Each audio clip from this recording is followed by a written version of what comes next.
मरजू कह रहे हैं कि 12 साल हो गए उनका बच्चा हुआ नहीं, किसी कारणवश गिर जाता है ऐसे करके। तो कह रहे हैं कि बहुत सारे लोग उनको ताने मार रहे हैं कि अपने पति की दूसरी शादी करा दो। कह रहे मेरा मन इतना व्यथित हो गया है कि मैं डिप्रेशन में जा रही हूँ कि बच्चा आएगा तो मतलब दूसरी शादी कर दूं। संसार तो देखो बहुत विचित्र कोटि का है। संसार की तो सलाहें बहुत अलग अलग कोटि की हैं, बहुत अलग अलग कोटि की हैं। संसार की सलाह न माने तस्मात् शास्त्रम प्रमाणम ते कार्याकार्य व्यवस्थितो। कार्य और अकार्य की व्यवस्था शास्त्र सम्मत है। देखो, ये हमारे पूर्व जन्म का कर्मों का फल होता है कि संतान आई और चली गई, क्योंकि उस जीवात्मा की केवल गर्भ में रहना और निकलना, बस इतना ही केवल संयोग था। जैसे माता गंगा जी महाराज शांतनु से जो पुत्र होता गंगा में फेंक देती, 7 को फेंका, 8वें को जब उन्होंने रोक लिया तो ये कोई नई घटना नहीं थी। ये घटना पहले ब्रह्मलोक में तय हो चुकी थी। जब अष्टवसु को वशिष्ठ जी ने साफ, वो बड़ी कथाएं हैं, उन कथाओं का, वशिष्ठ जी के पास एक नंदिनी नाम की गाय है जो सर्व सुख प्रदान करती है। मतलब जो आप चाहो, जैसे कल्पतरु तैसे वो कामधेनु, जो चाहो आप वो दे दे और उसका दूध पीने वाला अमर हो जाता है। तो 8 वसु जा रहे थे, उनकी पत्नी एक के साथ थी, तो उन्होंने कहा ये बहुत सुंदर गाय, बोले तो कामधेनु गाय है। कामधेनु की महिमा बताई तो प्रलोभित हो गई और उसने कहा मृत्यु लोक में मेरी एक सखी है, इस गाय का अपहरण कर लो, इसका दूध पिलाएंगे तो अमर हो जाएगी। वो गाय अपहरण कर ली। थोड़ी देर में वशिष्ठ जी आए, वशिष्ठ जी देखा गाय नहीं, ध्यान के द्वारा देखा तो अष्टवसु लिए जा रहे, वहीं प्रकट हो गए और कहा तुम नीच कर्म किए, देवताओं से भी श्रेष्ठ वसु होकर के एक ब्रह्म ऋषि की गाय चुराई, जाओ तुम मृत्यु लोक को प्राप्त हो। तो 7 चरणों में गिर गए। 8वें की पत्नी ने ये सारा प्लान बनाया था, 8वें सम्मिलित सब थे। तब उन्होंने कहा महाराज मेरी कोई गलती नहीं, मैं केवल 7 था। तो बोले 7 ही जन्मोगे, पर जन्म लेते ही मुक्त हो जाओगे, लेकिन 8वां ये मुक्त नहीं होगा। तो उनका प्रभु वसु से हमको मनुष्य लोक में जन्म लेने का शाप दिलाया इसने, तो मुझे मृत्यु लोक में स्त्री प्राप्त ना हो। तो उनका एवं मस्त ऐसा ही हो। तो देखो 7 जन्मते गंगा जी ने मार दिया, गंगा जी के जल में फेंक करके। और 8वें भीष्म पितामह, और कहा था कि मुझे पत्नी न मिले तो आजीवन ब्रह्मचारी। सब विधान भगवान का पहले से होता है। हम लोगों के कर्मों का जाल बिछा हुआ है। इस कर्म जाल को अगर काटना है तो भगवान का स्मरण करते हुए इतना महान हम भजन करें कि हमारे सारे कर्म विध्वंस हो जाएं और भगवत प्राप्त हो जाए। ये संसार, किसी के लड़का नहीं होता तो गाँव में इतना टॉर्चर करते हैं, और वो जो बहन है, माता है, उसके कान में जब ये शब्द जाते हैं तो कितना उसको जलन होती है। ये नीच बुद्धि के जो लोग होते हैं ना, ये टॉर्चर करते हैं। कि मान्यता है ना, उसी के लिए प्रश्न कर रहा हूं। नहीं, ऐसी बिल्कुल नहीं धारणा करनी चाहिए। कितने लोग अपने यहाँ है जो पति पत्नी मिलकर के जवान होकर के ब्रह्मचर्य व्रत धारण करके भजन कर रहे हैं भगवत प्राप्ति के लिए। तो ये सब संसारी बातें तो नहीं, तस्मात् शास्त्रम प्रमाणम, शास्त्र के प्रमाण के अनुसार चलना। वैसे प्रत्येक माता पिता को ऐसी चिंता हुई है, इतिहास साक्षी है।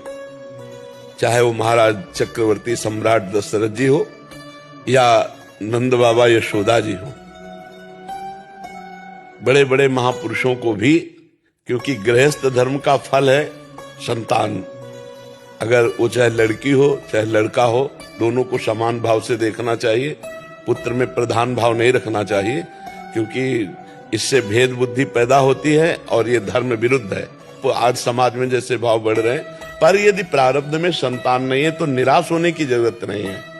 पति पत्नी दोनों फिर आगे चलकर ब्रह्मचर्य नियम ले और सन्यासी की तरह जीवन व्यतीत करते हुए भजन करे तो परम लाभ भगवान की प्राप्ति हो जाएगी।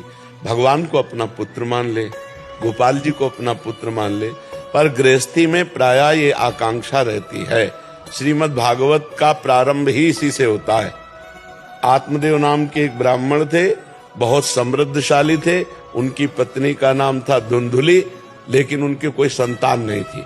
बहुत उन्होंने दान पुण्य यज्ञ आदि किए, लेकिन संतान नहीं हुई, क्योंकि उनके प्रारब्ध में संतान नहीं थी। तो उन्होंने सोचा कि मैं आत्महत्या कर लेता हूँ। इतना संतान में प्रियता बढ़ गई कि वो अपने शरीर को नष्ट करने के लिए जंगल चले गए। जंगल में देखा तो जब कोई धर्मात्मा पुरुष अपना अनिष्ट करना चाहता है तो भगवान किसी न किसी रूप में आ जाते हैं। तो एक सन्यासी के रूप में भगवान पधारे। उन्होंने कहा कि ब्राह्मण तुम क्यों निराश बैठे हो? तो उन्होंने दंडवत किया और कहा संत भगवान हमें संतान चाहिए।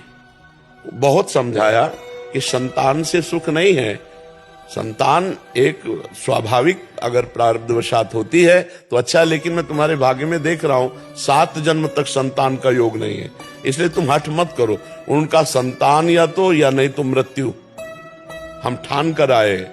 तो उन्होंने अपने तप बल से एक फल प्रकट किया और कहा जाके अपनी पत्नी को खवा देना, बढ़िया संतान हो जाएगी। तो देखो भाग्य में नहीं था ना, तो उनकी पत्नी को जब दिया उन्होंने जाके अपनी तो उस पत्नी ने सोचा कि यार पेट बढ़ जाएगा, कौन ने 9 महीना भोजन भी सही नहीं हो पाएगा और बड़ी समस्या है।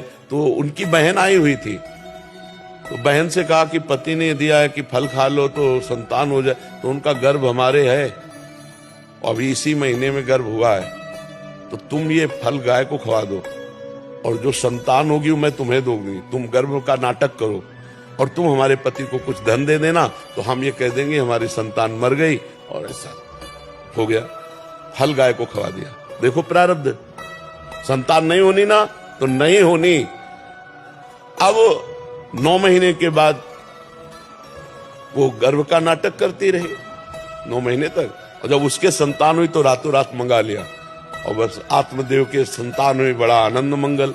इधर अभी आनंद मंगल मनाया जा रहा है कि गाय के संतान हुई, कान भर केवल बछड़े के, गऊ के जैसे, और पूरा शरीर मनुष्य का, क्योंकि तब से वो महान ज्ञानी गोकर्ण जी महाराज, और उसका नाम रखा धुंधुली ने अपने नाम से मिलता जुलता धुंधकारी। अब वो जैसी जैसी अवस्था बढ़ी वैसे वैसे वो नीच आचरण करने वाला, छोटे बच्चे खेल रहे हैं उठा के कुएं में डाल देना, फिर चोरी करना, व्यभिचार करना, और इतनी पिटाई की माता पिता दोनों की। तो माता तो पिटने के भय से ऊब करके कुएं में गिर के मर गई।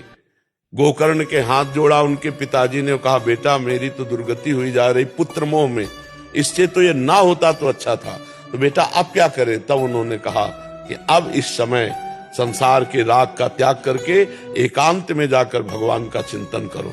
धर्मम भजस्व सततम त्यज लोक धर्मान, सेवन सदा साधु पुरुषन, जय काम तृष्णाम, अन्यस्य दोष गुण चिंतन मास मुक्त्वा, सेवा कथा रसम हो नितराम पिबत्वम। लोक धर्म का त्याग करो, ये लोक धर्म की संतान हो, परम धर्म को स्वीकार करो, श्री भगवान को। बोले परम धर्म को कैसे स्वीकार करें?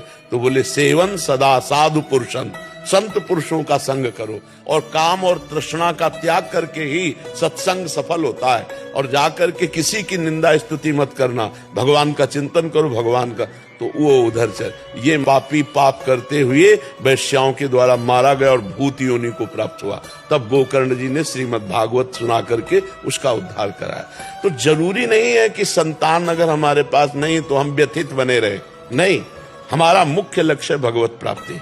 जब देख लिया कि कई वर्ष हो गए संतान का योग नहीं बन रहा, तो पति पत्नी दोनों संयम से रहो और भजन करो और भगवान की